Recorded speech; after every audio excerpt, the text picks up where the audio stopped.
How to change pins on Brawl Stars. The very first thing you want to do is to head over to your application Brawl Stars.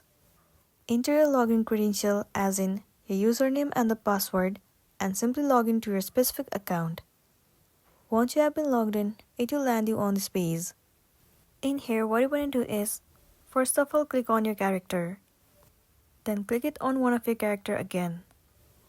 Now you have to click on this message icon right above the select. So these are the pins for your Brawl Stars. You can select any of the pin that you want to. So I will just select this one for example. Well, it has very high number of gems. But I have a lots of gem, so I can afford it. Let me click on confirm purchase. Once you click on confirm purchase, after that, the new pins will be unlocked successfully. You can simply choose that pin and then you'll be good to go. So that's all for today, and this is simply how you can change your pin on Brawl Stars. Make sure to smash the like button and consider subscribing if you found this video helpful. And if you have any queries, you can drop it down in the comment section below. We'll see you in the next one.